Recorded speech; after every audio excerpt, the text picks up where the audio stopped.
Hi, my name is Theresa, and I will be your instructor for today's quirky lesson on sexual innuendos in Disney films. We will be exploring what exactly an innuendo is, where we see them in our favorite childhood films, and why directors would choose to include them. Before we start today's lesson, let's go over the objectives. After today's lesson, you should be able to recognize sexual innuendos in animated Disney films, question why Disney would include these elusive remarks, and argue your opinion as to why Disney would include such remarks. Let's take a look at some examples. First, let's define exactly what an innuendo is and where else we might see them. According to the Oxford Dictionary, an innuendo is defined as an elusive or oblique remark or hint, typically a suggestive or a disparaging one. Some synonyms for innuendo are insinuation, implication, suggestion, allusion, hint, and imputation. We interact with sexual innuendos pretty much every day, whether we know it or not. They are placed in TV shows, like this one here, commercials, which we'll watch in a second, casual conversation, and even children's movies. The first example is a GIF taken from the comedy series Comedy Bang Bang. Seems pretty self-explanatory, as is Kim Kardashian's classic and iconic Skechers Shape Up advertisement. Amazing. The best I've ever had. But things just aren't working out. Well, that's not completely true. I am working out. It's not someone else. It's something else. Bye-bye, trainer. Hello, shape-ups.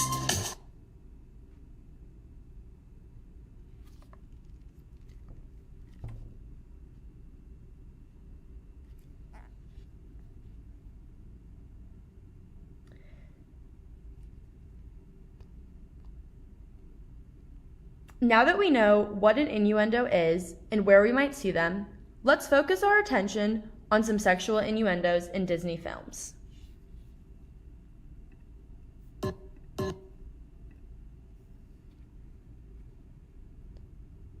To make it more interesting, I've divided the clips into two categories: movies before 2000 and movies after 2000. To start us off, we have Disney's 1942 Bambi. In this GIF from Bambi, we see two of the skunks kissing. One of them, presumably the male, turns entirely red as if just filled up with blood and turns stiff as a board. I think we can all infer what this one means. Then, during Jasmine and Aladdin's wedding in Disney's 1992 Aladdin, Genie makes a suggestive comment regarding what happens on their honeymoon.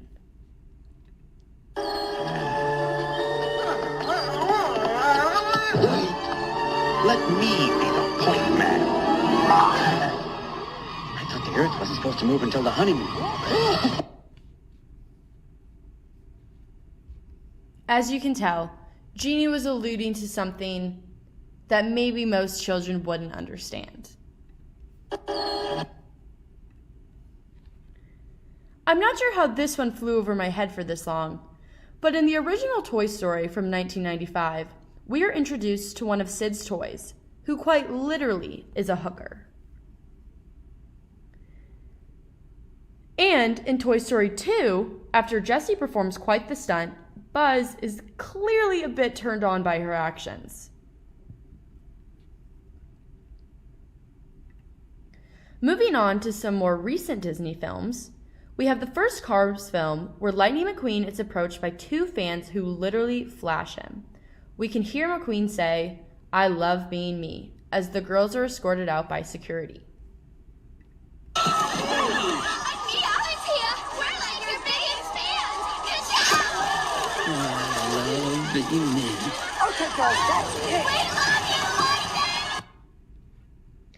Next, there's this hilarious scene from Ratatouille when Remy is trying to explain his little situation to Colette, and she clearly thinks he's talking about his penis.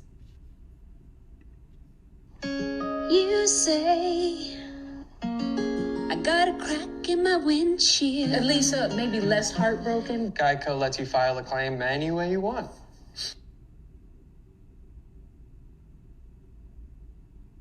Rush? No. I have this tiny, a tiny chef who tells me what to do.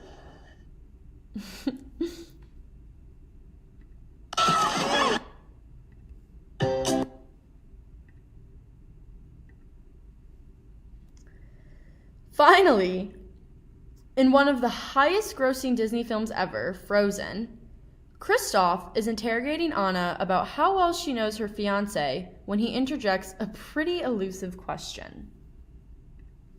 What's his last name?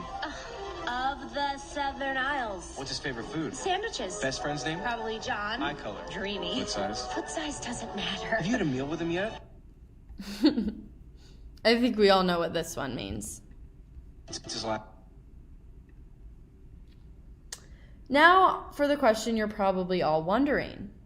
Why would Disney include these remarks at all?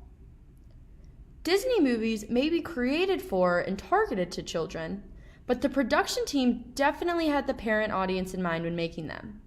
Disney writers and directors find many moments throughout their films to input some adult humor that most kids would not understand.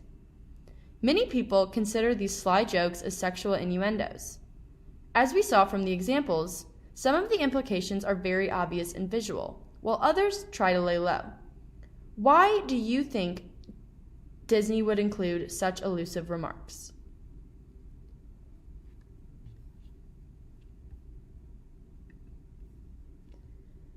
Regardless of what your opinion is on sexual innuendos in Disney movies, you still have an opinion, one of which you are entitled to defend. When constructing an argument, it's important to begin with the end in mind, just like when you're constructing learning goals. Begin with what you want the audience to believe or take away, then use evidence to support your conclusion. You can use this simple flowchart to help visualize your argument and look over the examples I came up with.